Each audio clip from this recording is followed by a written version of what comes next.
ಕೊಡಗು ಧ್ವನಿ digital media, ಇದು ಕೊಡಗಿನ ನಂಬರ್ 1 ಯೂಟ್ಯೂಬ್ ಚಾನಲ್. ದುಡಿಮೆಗೆ ತಕ್ಕ ಸಂಭಾವನೆ ದೊರೆಯಬೇಕು ಎಂದ ಸಂಕೇತ್ ಪೂವಯ್ಯ. ಭೇಟಿ ಮಾಡಿದಂಥ ಸಂದರ್ಭದಲ್ಲೂ ಕೂಡ ಸುದೀರ್ಘವಾಗಿ ಅವ್ರ ಜೊತೆ ನಾನು ಚರ್ಚೆಯನ್ನ ಮಾಡಿದ್ದೇನೆ. ಈಗ ಆ ದುಡಿಮೆಗೆ ಸಿಕ್ಕಬೇಕಾದಂಥ ಸಂಭಾವನೆ, ಪ್ರತಿಫಲ, ಸರ್ಕಾರದ ವಿವಿಧ ಯೋಜನೆಗಳು ಸರಿಯಾದ ರೀತಿಯಲ್ಲಿ ಜಾರಿಯಾಗಬೇಕು ಹಾಗೂ ಅನುಷ್ಠಾನ ಕೂಡ ನಡೆಯಬೇಕು. ಸರ್ಕಾರಗಳು ಘೋಷಣೆ ಮಾಡಿದಂಥ ಯೋಜನೆಗಳಿದೆಯಲ್ಲ, ಅದನ್ನ ಪ್ರತಿನಿಧಿಗಳು ಸೇತುವೆಯಾಗಿ ನಿಂತು ಅನುಷ್ಠಾನಗೊಳಿಸಿದ್ದಾರೆ ಅಂತ ಹೇಳ್ತಕ್ಕಂಥದ್ದು ಖಂಡಿತವಾಗಿ ವಿಫಲವಾಗಿದ್ದೇವೆ ಅಂತ ಹೇಳ್ತಕ್ಕಂಥದ್ದು ಅತ್ಯಂತ ನೋವಿನಿಂದ ಹೇಳ್ತಕ್ಕಂಥ ಸಂಗತಿ. ಮಳೆಗಾಲದಲ್ಲಿ ಕಾರ್ಮಿಕರಿಗೆ ಕೂಲಿ ಕೆಲಸ ಲಭ್ಯವಾಗುತ್ತಿಲ್ಲ ಎಂಬ ಆತಂಕ ವ್ಯಕ್ತಪಡಿಸಿದ ಸಂಕೇತ್ ಪೂವಯ್ಯ. ನಮಗೆ 4 ತಿಂಗಳು ಕೆಲಸ ಸಿಗೋದಿಲ್ಲ ಮಳೆಯಲ್ಲಿ. 4 ತಿಂಗಳು ನಮಗೆ ಸರ್ಕಾರಗಳಿಂದ ಯಾವುದೇ ಭದ್ರತೆ ಇಲ್ಲ ಮಳೆಯಲ್ಲಿ. ಈ ಭಾಗದಲ್ಲಿ 4 ತಿಂಗಳು ಕೆಲಸ ಸಿಗ್ತದ ನಮ್ಗೆ? ರಾಜ್ಯ ವನ್ಯಜೀವಿ ಮಂಡಳಿಯ ಸದಸ್ಯರಾಗಿರುವ ಮೇರಿಯಂಡ ಸಂಕೇತ್ ಪೂವಯ್ಯ, ಕಾನೂನಿನ ತಿದ್ದುಪಡಿ ಹಾಗೂ ಮಾರ್ಪಾಡು ಕೂಡ ಸಕಾಲದಲ್ಲಿ ಆಗಬೇಕಾಗಿದೆ ಎಂದ ಸಂಕೇತ್ ಪೂವಯ್ಯ. ಕಾನೂನುಗಳ ತಿದ್ದುಪಡಿ, ಕಾನೂನುಗಳಿದೆ, ಇರುವಂತದ್ದು ಸರಿಯಾಗಿ ಅನುಷ್ಠಾನನೂ ಆಗ್ತಾ ಇಲ್ಲ. ಎಲ್ಲೆಲ್ಲಿ ತಿದ್ದುಪಡಿಗಳಾಗಬೇಕು, ಮಾರ್ಪಾಡುಗಳಾಗಬೇಕು, ಅದು ಕೂಡ ಮಾರ್ಪಾಡಾಗ್ತಾ ಇಲ್ಲ ಅಂತಕ್ಕಂಥದ್ದು. ವಿರಾಜಪೇಟೆ ಅಂಬೇಡ್ಕರ್ ಭವನದಲ್ಲಿ ಜರುಗಿದ ಜಿಲ್ಲಾ ಸಮ್ಮೇಳನ, ಅಪಾರ ಸಂಖ್ಯೆಯಲ್ಲಿ ಪಾಲ್ಗೊಂಡಿದ್ದ ಕಟ್ಟಡ ಕಾರ್ಮಿಕ ಸಂಘದ ಸದಸ್ಯರು.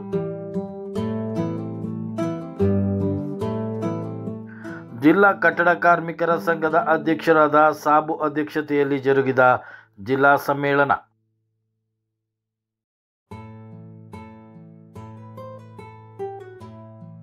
ಸಮ್ಮೇಳನದಲ್ಲಿ ಪಾಲ್ಗೊಂಡಿದ್ದ ವಿವಿಧ ಗಣ್ಯರು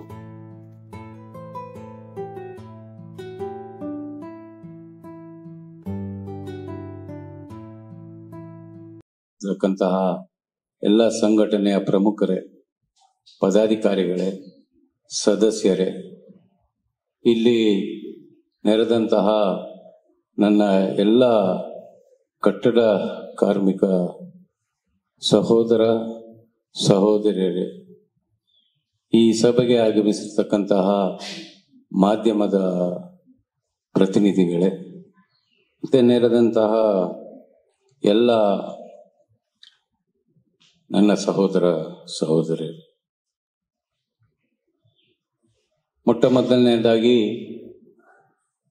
ಈ ಪವಿತ್ರವಾದಂತಹ ಒಂದು ವೇದಿಕೆಯಲ್ಲಿ ಎಲ್ಲ ಕಟ್ಟಡ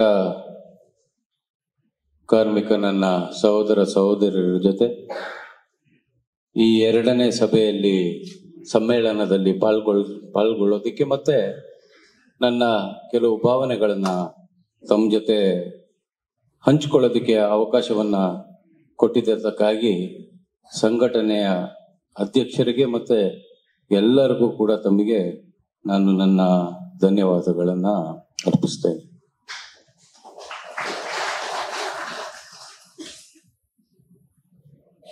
ಈಗ ಎಲ್ಲ ಪ್ರಮುಖರು ಗಂಭೀರ ವಿಚಾರಗಳನ್ನ ಈ ವೇದಿಕೆಯಲ್ಲಿ ಮಾತಾಡುವಂಥದ್ದಿದೆ. ಹಿರಿಯರು, ನಮ್ಮ ಮಾರ್ಗದರ್ಶಕರು ಆದಂತಹ ಸನ್ಮಾನ್ಯ IR ಪ್ರಮೋದ್ ಸಾಹೇಬರು ಕೂಡ ಮಾತನಾಡುವಂಥದ್ದಿದೆ. ಆದ್ರಿಂದ ನಾನು ಹೆಚ್ಚಿನ ಸಮಯವನ್ನು ತಗೊಳ್ಳೋದಿಲ್ಲ. ಇರುವಂತ ವಿಚಾರ ನೇರವಾಗಿ ನಾವು ಬರಬೇಕಾಗಿರ್ತಕ್ಕಂಥದ್ದು. ಸಂಘಟನೆ ಅಧ್ಯಕ್ಷರು ಮತ್ತೆ ಶಾಜಿ ಅವರೆಲ್ಲ ಪ್ರಮುಖರು ನನ್ನ ಭೇಟಿ ಮಾಡಿದಂಥ ಸಂದರ್ಭದಲ್ಲೂ ಕೂಡ ಸುದೀರ್ಘವಾಗಿ ಅವ್ರ ಜೊತೆ ನಾನು ಚರ್ಚೆಯನ್ನ ಮಾಡಿದ್ದೇನೆ. ಈಗ ಆ ದುಡಿಮೆಗೆ ಸಿಕ್ಕಬೇಕಾದಂಥ ಸಂಭಾವನೆ, ಪ್ರತಿಫಲ, ಆ ದುಡಿಮೆಯ ಹಾದಿಯಲ್ಲಿ ದಶಕಗಳ ಕಾಲ ನಾವು ಕಟ್ಟಡವನ್ನ ಕಟ್ಟತಕ್ಕಂಥದ್ದು, ಈ ಕೆಲಸದಲ್ಲಿ ನಿರಂತರವಾಗಿ ನಾವು ತೊಡಗಿಸ್ಕೊಳ್ತಕ್ಕಂಥದ್ದು, ನಮ್ಮ ಸೇವೆಯನ್ನ ಮಾಡತಕ್ಕಂಥದ್ದು. ಅದರಿಂದ ನಮಗೆ ನೆಮ್ಮದಿ ಸಿಕ್ಕಿದೆಯಾ, ಭದ್ರತೆ ಇದೆಯಾ, ಅಥವಾ ನನಗೇನಾದ್ರೂ ಆದ್ರೆ ನನ್ನ ಕುಟುಂಬಕ್ಕೆ ರಕ್ಷಣೆ ಇದೆಯಾ, ನನ್ನ ಮೇಲೆ ಇರ್ತಕ್ಕಂಥ ಕಾರ್ಮೋಡ ಮಾಯ ಆಗ್ತದ? ವ್ಯವಸ್ಥೆ ಮೇಲೆ ಇರ್ತಕ್ಕಂಥ ಭ್ರಮನಿರಸನ ಯಾವಾಗ ನಮಗೆ ಹೋಗ್ತಕ್ಕಂಥದ್ದು, ಯಾವಾಗ ನಮಗೆ ಈ ವ್ಯವಸ್ಥೆ ಮೇಲೆ ನಂಬಿಕೆ ಬರ್ತಕ್ಕಂಥದ್ದು ಅಂತಕ್ಕಂಥ ವಿಚಾರ. ನಾನು ಸನ್ಮಾನ್ಯ ಅಯ್ಯರ್ ಪ್ರಮೋದ್ ಸಾಹೇಬ್ರ ಹತ್ರ ಹಲವಾರು ವಿಚಾರಗಳು ನನ್ನ ಮನಸ್ಸಲ್ಲಿ ಗೊಂದಲ ಇರ್ತಕ್ಕಂಥ ಸಂದರ್ಭದಲ್ಲಿ ಅವ್ರ ಹತ್ರ ನಾನು ಮಾರ್ಗದರ್ಶನಕ್ಕೋಸ್ಕರ ಹೋಗ್ತೇನೆ. ಅವರ ಅಮೂಲ್ಯವಾದ ಸಮಯವನ್ನ ತೆಗೆದಿಟ್ಟು ನನಗೆ ಹಲವಾರು ವಿಚಾರಗಳನ್ನ ಅವರು ಹೇಳಿ ಈ ರೀತಿ ಹೋಗ್ಬೇಕು ಅಂತ ಹೇಳ್ತಕ್ಕಂಥದ್ದು. ಬಂಧುಗಳೇ, ನಾನು ವಿರಾಜಪೇಟೆಯಲ್ಲಿ ಸಂತ ಅನ್ನಮ್ಮನ ಶಾಲೆ ಅಂತಿದೆ, ಅಲ್ಲಿ ಓದಿರ್ತಕ್ಕಂಥದ್ದು. ಅಲ್ಲಿ ಪ್ರತಿ ತರಗತಿಯಿಂದ ಮುಂದಿನ ತರಗತಿಗೆ ಹೋದಾಗ ನನಗೆ ಶಿಕ್ಷಕರು, ನನಗೆ ಅಂತಲ್ಲ, ತರಗತಿಯಲ್ಲಿ ಇರ್ತಕ್ಕಂಥ ಎಲ್ಲ ವಿದ್ಯಾರ್ಥಿಗಳಿಗೆ ಇದು ಮುಂದುವರಿತಾ ಇರ್ತಕ್ಕಂಥ ದೇಶ ಅಂತ ಹೇಳ್ತಾ ಇದ್ರು. ಇದು ಸುಮಾರು 45 ವರ್ಷದ ಹಿಂದಿನ ಮಾತು ನಿಮ್ಗೆ ಹೇಳ್ತಾ ಇರೋದು. ಈಗ ನಾನು ಅದೇ ಶಾಲೆಗೆ ನಾನು ಮತ ಹಾಕಕ್ ಹೋಗ್ತೀನಿ. ಆ ತರಗತಿಗಳನ್ನ ಸರ್ ನಾನು ನೋಡ್ತೀನಿ.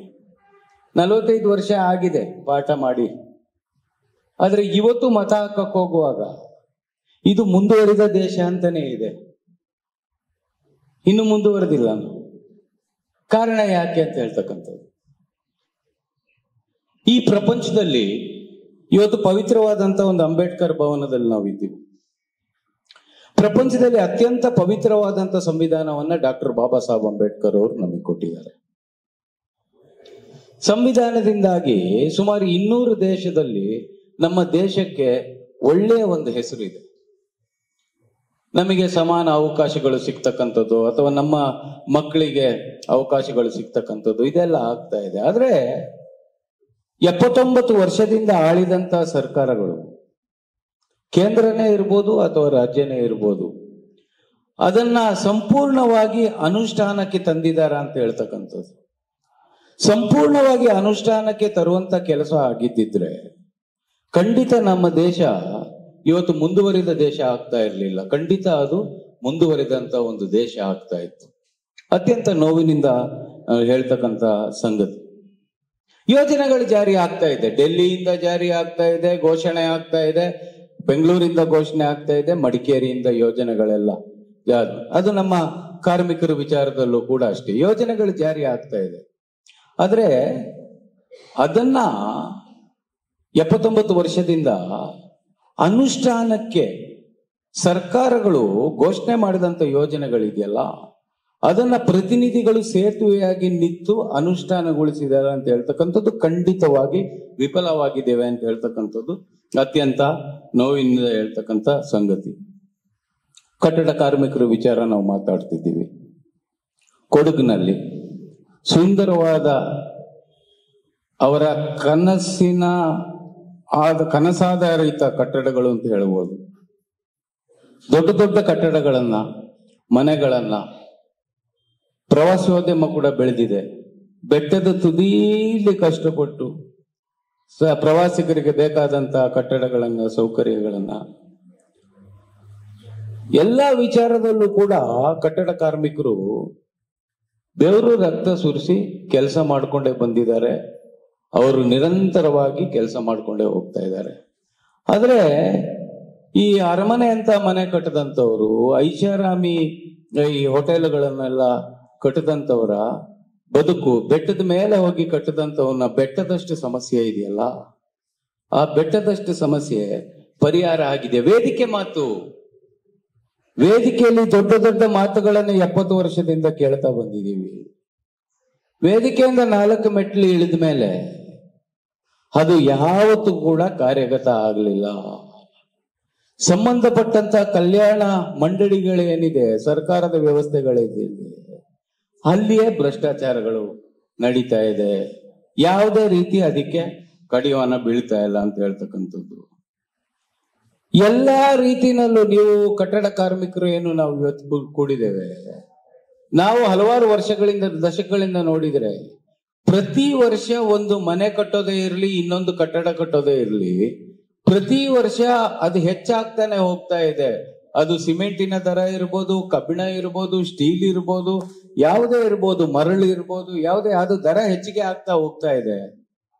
ಅದನ್ನ ಯಾರೂ ಕೂಡ ತಲೆ ಕೆಡಿಸ್ಕೊಳ್ತಾ ಇಲ್ಲ, ಹೆಚ್ಚಾಗಿದೆ. ಆದ್ರೆ ಕಾರ್ಮಿಕ 10 ರೂಪಾಯಿಗೆ ಹೆಚ್ಚು ಕೇಳಿದ್ರೆ ಅದು ಏನೋ ತಲೆ ಬಿಸಿ, ಒಂದು ಕ್ಯಾನ್ಸರ್ ಬಂದಷ್ಟು ನೋವು ಆಗ್ತಾ ಇದೆ ಇವ್ರಿಗೆ.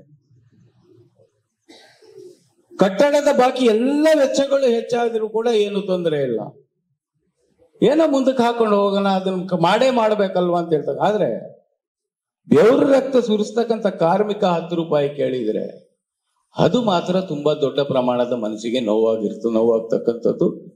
ರಕ್ಷಣೆ ಮಾಡತಕ್ಕಂಥ ಸರ್ಕಾರ ಸರಿಯಾದಂತ ರೀತಿನಲ್ಲಿ ಇವರ ಮೇಲೆ ಗದಾಪ್ರಹಾರ ಆಗ್ತಕ್ಕಂಥ ಸಂದರ್ಭದಲ್ಲಿ ಕೂತು ರಕ್ಷಣೆ ಮಾಡತಕ್ಕಂಥ ಕೆಲಸ ಬರೀ ಚುನಾವಣಾ ಪ್ರಣಾಳಿಕೆಗಳಲ್ಲಿ, ವೇದಿಕೆಗಳಲ್ಲಿ ಇದೆಯೇ ಹೊರತು ನಮ್ಮ ಕಣ್ಣೀರನ್ನು ಒರೆಸೋದಕ್ಕೆ ಈ ತರ ಸಂಘಟನೆಗಳೇ ಬಂದು ನಮ್ಮ ಜೊತೆ ನಿಲ್ತಾ ಇರ್ತಕ್ಕಂಥದ್ದು. ಭರತಣ್ಣ, ಕೂಟಬಣ್ಣ, ನಮ್ಮ ಲಿಂಗರಾಜ್ ಅವರು, ಸಾಬು ಅವರು, ಎಲ್ಲ ಸಂಘಟನೆಯವರು, ಪ್ರಮೋದ್ ಸಾಹೇಬ್ರ ಒಂದು ಮಾರ್ಗದರ್ಶನದಲ್ಲಿ ನಮ್ಮಂತವರೆಲ್ಲ ಸೇರಿ ನಾವು ಮಾತಾಡ್ತೀವಿ ಹೊರತು ಪ್ರಣಾಳಿಕೆಯಲ್ಲಿ ಇರೋದು ಅನುಷ್ಠಾನಕ್ಕೂ ಬರ್ತಾ ಇಲ್ಲ. ಸಂತೆಯಲ್ಲಿ ಬೀದಿಲಿ ನಿಂತ್ಕೊಂಡು ಚುನಾವಣೆ ಭಾಷಣ ಮಾಡೋದನ್ನು ಕೂಡ ಗೆದ್ದು ಹೋದಂತವ್ರು ಅದನ್ನ ಮರಿತಾ ಇದ್ದಾರೆ. ಸೋತವನು ಅದನ್ನ ಪ್ರತಿಭಟನೆನೂ ಮಾಡ್ತಾ ಇಲ್ಲ. ಅದರಿಂದ ಇವತ್ತಿನ ದಿವಸ ಹಲವಾರು ಸಮಸ್ಯೆಗಳು ನಮ್ಗಿದೆ. ಬ್ರಿಟಿಷ್ ಅವ್ರ ಕಾಲದಲ್ಲಿ ಏನ್ ಮಾಡ್ತಾ ಇದ್ರಿ ಅವರು?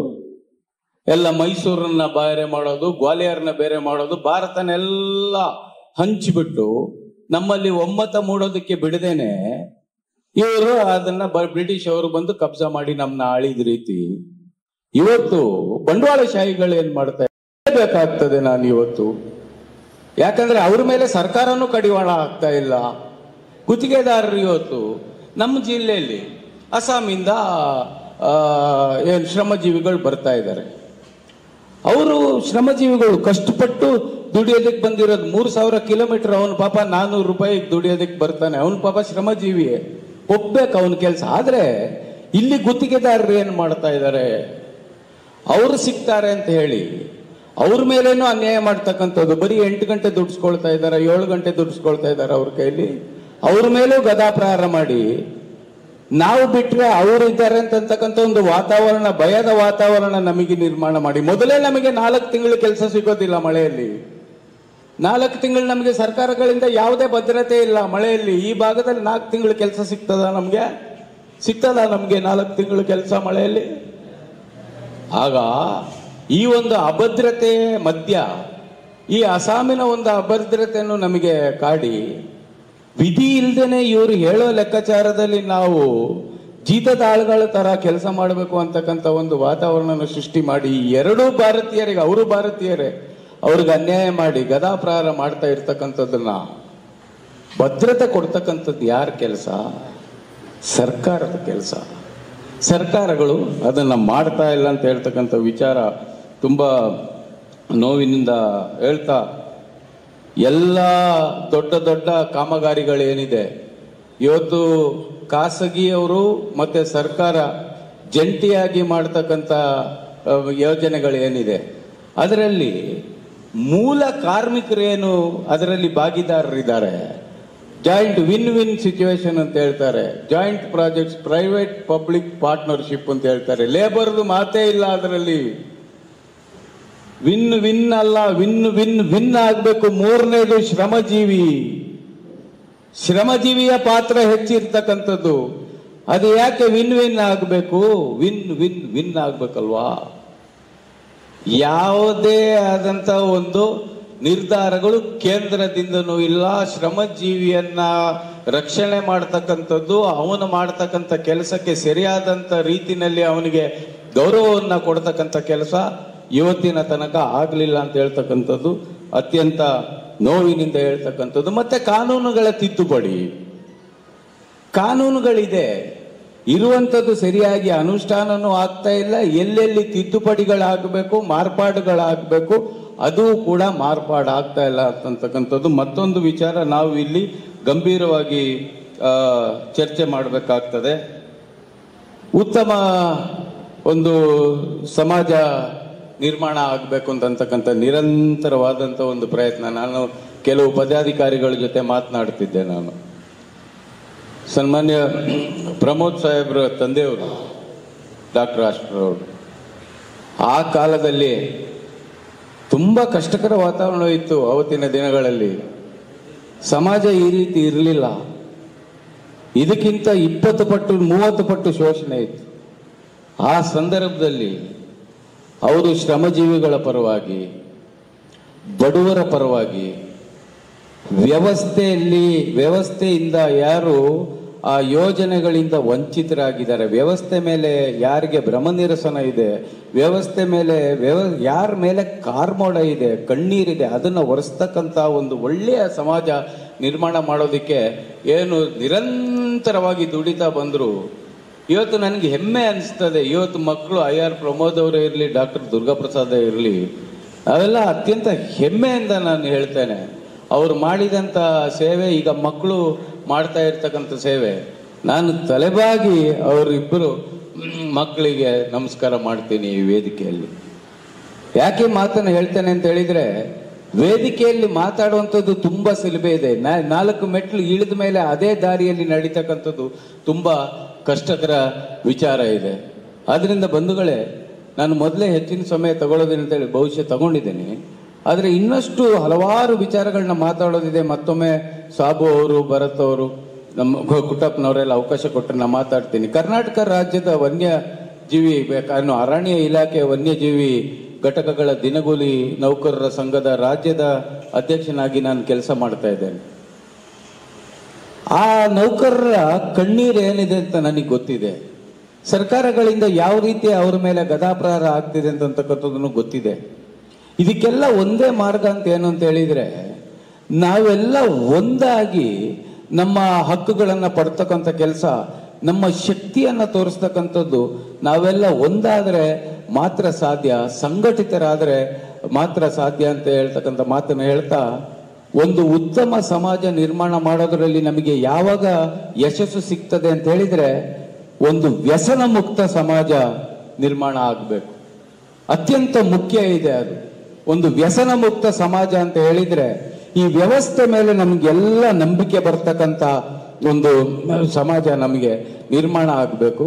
ಆ ವ್ಯಸನ ಮುಕ್ತ ಸಮಾಜ ನಿರ್ಮಾಣ ಮಾಡ್ತಕ್ಕಂಥ ನಿಟ್ಟಿನಲ್ಲಿ ನಾವೆಲ್ಲರೂ ದುಡಿಯೋಣ ಅಂತ ಹೇಳ್ತಕ್ಕಂಥ ಮಾತನ್ನು ಹೇಳ್ತಾ, ಸರ್ಕಾರಗಳಿಗೆ ಒಬ್ಬ ಕಾರ್ಮಿಕನನ್ನ ಸರಿಯಾಗಿ ನೀವು ನೋಡ್ಕೊಳ್ಳೋದೇ ಇದ್ರೆ, ಒಬ್ಬ ಕಾರ್ಮಿಕನಿಗೆ ಅವನ ಕಲ್ಯಾಣಕ್ಕಾಗಿ ಸರಿಯಾದಂಥ ಅನುಷ್ಠಾನಕ್ಕೆ ಬರ್ತಕ್ಕಂಥ ಯೋಜನೆಗಳನ್ನ ನಾವು ವೇದಿಕೆಯಲ್ಲಿ ಮಾತಾಡಿ ಪ್ರಯೋಜನ ಇಲ್ಲ. ಸರ್ಕಾರಗಳು ಎಚ್ಚೆತ್ತುಕೊಳ್ಬೇಕು. ಯೋಜನೆಗಳನ್ನ ಜಾರಿಗೊಳಿಸದೇ ಇದ್ರೆ, ಒಬ್ಬ ಕಾರ್ಮಿಕನ ಕಣ್ಣಲ್ಲಿ ನೀರು ಬಂದ್ರೆ ಖಂಡಿತವಾಗಲೂ ಇದು ಮುಂದುವರಿದ ದೇಶ ಆಗೋದಕ್ಕೆ ಸಾಧ್ಯನೇ ಇಲ್ಲ. ಹೀಗೆ ನಾವು ಇರ್ತೇವೆ. ಎಚ್ಚೆತ್ತುಕೊಳ್ಬೇಕು ಸರ್ಕಾರಗಳು ಅಂತ ಹೇಳ್ತಕ್ಕಂಥ ಮಾತನ್ನು ಹೇಳ್ತಾ, ಮತ್ತೊಮ್ಮೆ ನಾವೆಲ್ಲ ಒಂದಾಗಿ ನಮ್ಮ ಹಕ್ಕುಗಳಿಗೆ ಸದಾಕಾಲ ಹೋರಾಟ ಮಾಡೋದಕ್ಕೆ ಮುಂದುವರಿಸೋಣ. ಮತ್ತೆ ಅದರ ಒಂದು ದಿನ ನಮಗೆ ಈ ವ್ಯವಸ್ಥೆ ಮೇಲೆ ನಂಬಿಕೆ ಬರ್ತಕ್ಕಂಥ ದಿನ ಬರ್ತದೆ, ಸರ್ಕಾರಗಳು ಎಚ್ಚಿಕೊಳ್ತದೆ, ನಾವೆಲ್ಲ ಒಂದಾದ್ರೆ ಅಂತ ಹೇಳ್ತಕ್ಕಂಥ ಮಾತನ್ನು ಹೇಳ್ತಾ, ಮತ್ತೊಮ್ಮೆ ಸಂಘಟನೆ ಎಲ್ಲ ಪದಾಧಿಕಾರಿಗಳಿಗೆ, ಸದಸ್ಯರಿಗೆ, ತಮಗೆಲ್ಲರಿಗೂ ಕೂಡ ನನಗೆ ಅವಕಾಶ ಕೊಟ್ಟಿದ್ದಂತಾಗಿ ಕೃತಜ್ಞತೆಗಳನ್ನು, ಧನ್ಯವಾದಗಳನ್ನ ಸಲ್ಲಿಸುತ್ತಾ ನನ್ನ ಮಾತನ್ನು ಮುಗಿಸ್ತೇನೆ. ನಮಸ್ಕಾರ.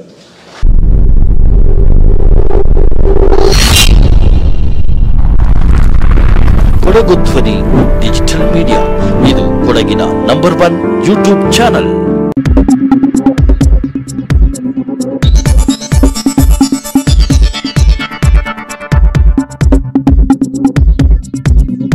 ನಾನು ನಿಮ್ಮ ಜಗದೀಶ್, ಕೊಡಗು ಧ್ವನಿ ಡಿಜಿಟಲ್ ಮೀಡಿಯಾದಿಂದ. ನಮ್ಮ ಚಾನಲನ್ನು ಸಬ್ಸ್ಕ್ರೈಬ್ ಮಾಡಿ, ಲೈಕ್ ಮಾಡಿ, ಶೇರ್ ಮಾಡಿ.